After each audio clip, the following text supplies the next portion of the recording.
Les amis, bonjour. Ravi de vous retrouver pour la paracha de la semaine. Paracha de la semaine, paracha Kitissa. Je voudrais dire ces quelques paroles de Torah pour la réussite de tous nos soldats, pour qu'ils rentrent tous sains et saufs à la maison de Bezrat Hashem, pour tous les malades d'Israël, que Akadosh Baruch Hu leur envoie une grande réfoua chez les mains, et pour que tous les otages rentrent entiers, sains et saufs à la maison de Bezrat Hashem. On prie pour eux et on espère vraiment qu'ils soient libérés d'une minute à l'autre, Bezrat Hashem. Alors, paracha de la semaine, paracha Kitissa, paracha très dur, paracha qui va nous parler d'un sujet très compliqué qu'on est encore aujourd'hui obligé de vivre avec, qui s'appelle la faute du veau d'or. La faute du veau d'or, nos sages nous disent que dans chaque génération, à chaque catastrophe du peuple d'Israël, ce sera une petite partie de la faute du veau d'or qui sera à l'intérieur. Dans la paracha de la semaine, dans la deuxième partie de la paracha, la Torah, elle va nous relater cette fameuse faute du veau d'or. Le lendemain du don de la Torah, le 6 Sivan, Moshe Rabbeinu monta sur la montagne pendant 40 jours pour recevoir quoi? Pour recevoir l'étape de la loi. Oui, maintenant qu'il y a eu le don de la Torah, il faut avoir quelque chose de matériel qui va nous relier avec ce fameux don de la Torah. C'est ce qu'on appelle l'étape de la loi. Avant de gravir la montagne, Moshe va avertir le peuple. Il va leur dire explicitement qu'il reviendrait après 40 jours à midi. Donc à midi, le 40e jour. Et les enfants d'Israël, ils ont compté 40 jours et ont attendu Moshe avec beaucoup de patience. Mais malheureusement, ils se sont trompés dans leur décompte. L'intention de Moshe Rabbeinu était que les enfants d'Israël comptent 40 jours après le jour de son ascension. Et le peuple, qu'est-ce qu'il a fait? Il a compté le jour de l'ascension. Au lieu de compter 40 jours à partir du moment où il arrive, ils ont compté le voyage aussi. Quand ils virent qu'il était midi le 40e jour et que Moshe n'était toujours pas là, bien sûr le 40e jour selon leurs calculs, ils furent terrifiés et persuadés que Moshe Rabbeinu était mort au sommet de la montagne. Par conséquent, ils décidèrent de fabriquer le veau d'or afin qu'il serve de Dieu qui irait devant eux à la place de Moshe. Comme il est écrit, le peuple s'attroupa autour d'Aaron et lui dit « Fais-nous un Dieu qui marche à notre tête, car Moshe, l'homme qui nous a fait sortir d'Égypte, nous ne savons pas ce qu'il est devenu. » Donc ça veut dire que, pris de peur, les enfants d'Israël ont fait le veau d'or pour avoir une sorte de dirigeant qui prendrait la place de Moshe Rabbeinu. Voilà l'idée dans l'absolu qu'on peut comprendre de leur pensée à ce moment-là. Tandis qu'à ce moment-là, pendant que dans le camp d'Israël commençaient les préparatifs de la création du veau d'or, avec bien sûr la mise à mort de Hur, puis le fait que les enfants d'Israël aient menacé Aaron et que Aaron ait dû malheureusement faire le veau d'or et faire le Mizbeach et les préparatifs qui se mettaient en place, lui, Moshe Rabbeinu, pendant ce temps, il est où? Il est dans le ciel, devant le Créateur, au sommet de la montagne. Hachem lui dit à ce moment-là, le peuple d'Israël est en train de faire une faute très grave dans le camp. Comme il est écrit, Hachem dit à Moshe, va, descends, car ton peuple que tu as tiré du pays d'Égypte s'est perverti. Ils se sont fait un veau d'or, ils se sont courbés devant lui. Ils ont sacrifié et ont dit, voilà tes dieux, ô Israël, qui t'a fait sortir d'Égypte. Imaginez quand même le traumatisme pour Moshe Rabbeinu quand il entend ça, que le peuple d'Israël est en train de faire un veau d'or, est en train de faire une idolâtrie, alors qu'il est écrit dans la Torah, tu n'auras pas d'autre Dieu que moi. Qu'ils vont dire à ce moment-là que le veau, il les a fait sortir d'Égypte, alors que c'est Dieu qui les a fait sortir d'Égypte, Béatrazaka. Le traumatisme pour ce grand dirigeant d'Israël qui va apprendre que son peuple, seulement après 40 jours, il est tombé. Et en dehors de la simple interprétation du mot « descend », que Dieu lui a dit « descend », donc descend voir ce qui se passe en bas, quoi. D'accord? Hachem a enjoint à Moshe Rabbeinu, mis à part le fait de descendre de la montagne et de se précipiter au camp, nos sages nous révèlent par là que l'intention d'Hachem était que Moshe descende dans une certaine mesure de sa grandeur et de son niveau, comme punition pour la faute du peuple d'Israël et la fabrication du veau d'or. Donc ça veut dire que quelque part, Moshe a été responsable de la faute du veau d'or. Alors la question que posent nos sages, mais c'est pourquoi est-ce que Moshe doit être puni? En quoi est-ce qu'il est responsable dans le péché du veau d'or par le peuple d'Israël alors que lui, il était dans la montagne? Il peut pas être là, il peut pas être là. Comment est-ce que Moshe, il peut être responsable alors qu'il est même pas présent? Alors nos sages nous expliquent dans les Midrashim que pendant que le peuple d'Israël était réduit en esclavage en Égypte et que Moshe sortait vers eux et voyait leur souffrance, plus d'une fois, les enfants d'Israël, les Égyptiens prenaient des enfants d'Israël, des enfants, des bébés, et les mettaient à la place des briques dans les constructions. C'est-à-dire que là, il manquait une brique, ils prenaient un bébé juif et ils le mettaient dans le mur à la place et ils faisaient comme ça la fin du mur. Moshe pleurait et criait vers Hachem en disant « Pourquoi laisses-tu faire cela à tes fils? N'y a-t-il aucune pitié pour eux ?» Et ce à quoi Hachem lui répondit « Tu ne vois que la souffrance momentanée, mais moi je vois aussi l'avenir.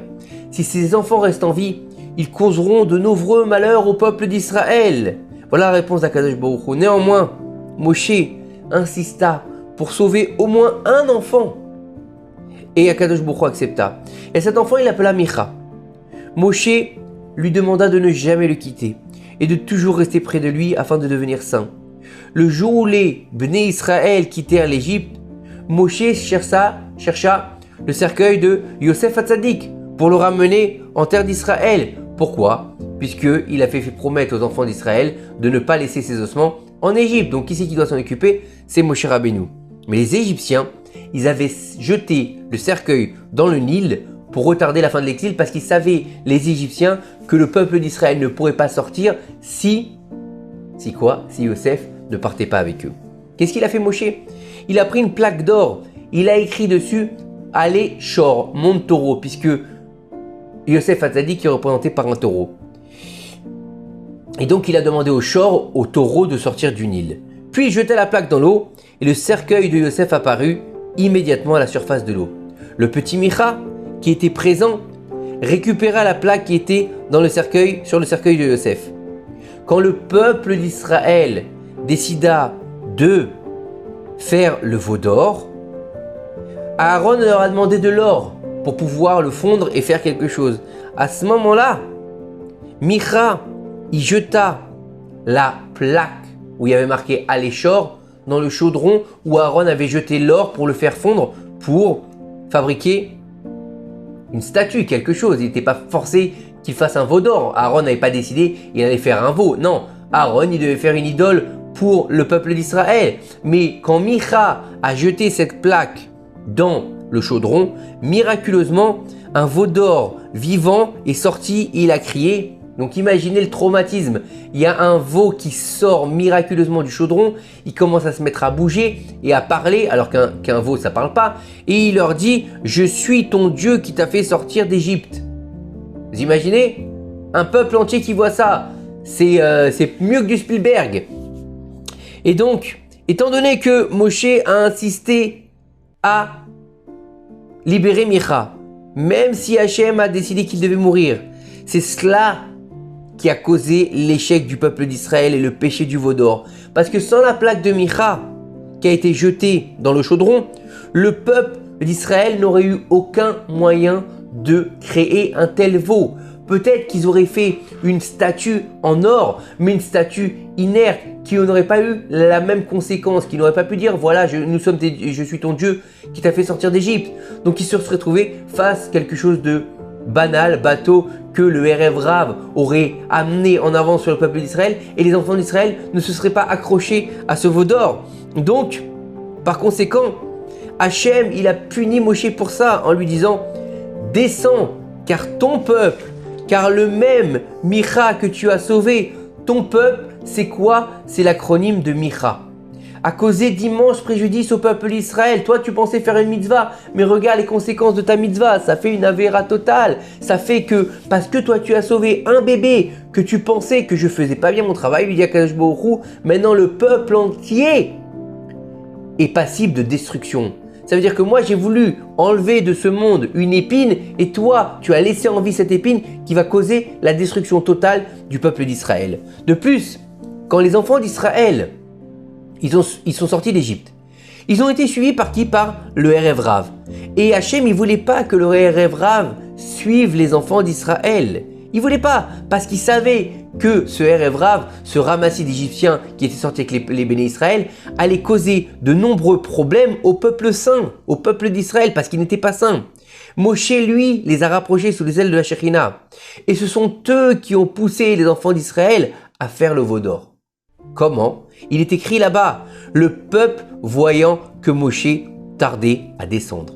Et nous savons que lorsqu'il n'est pas écrit dans la Torah le peuple d'Israël, la Torah parle du Erev Rav. Oui, pourquoi? Parce que quand on parle d'enfants d'Israël, c'est le peuple d'Israël, on sait bien, ou les béné Israël, ou les enfants d'Israël. Alors que quand on va dire Am, le peuple, il n'y a pas de lien avec Israël. Donc c'est ce Erev Rav qui est sorti du pays d'Égypte et qui a rejoint le peuple d'Israël, mais en gardant son impureté.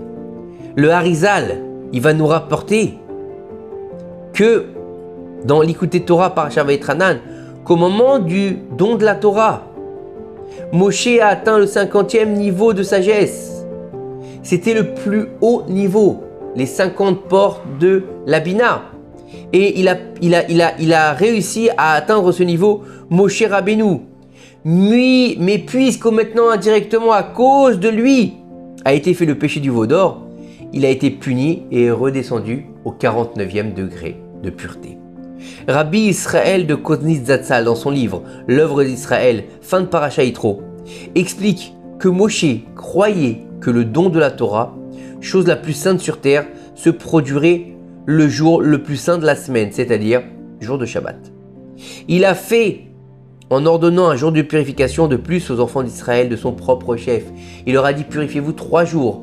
Et donc ça fait en fait que la révélation au mont Sinaï et le don de la Torah a eu lieu pendant le Saint Shabbat et non le vendredi jour de la semaine comme c'était prévu. Et Akadosh Baruch Hu, le roi des rois, il voulait pas ça, il en avait décidé autrement. La volonté d'Akadosh Baruch Hu était que la Torah soit donnée pendant un jour de semaine justement, pendant Chol. Pourquoi? Parce que pendant la création, que ce soit la Torah, elle imbibe toute la création. Elle va générer de la sainteté même dans les moments qui sont profanes. C'est ça qu'elle voulait faire à Kadosh Baruch Hu. Donc un jour de la semaine, afin de rajouter de la sainteté au jour de la semaine. De plus, parce que le 6e jour de la création du monde, c'est pas un jour simple, c'est un jour particulier. C'est le jour où Adam et Chava, ils ont été créés, ils ont été mangés de l'arbre de la connaissance du bien et du mal et qu'ils ont causé un énorme préjudice au monde entier, y compris la peine de mort pour toutes les créatures vivantes. Et en voulant donner cette sainte Torah le 6e jour, Akadosh Baruch Hu, qu'est-ce qu'il a fait?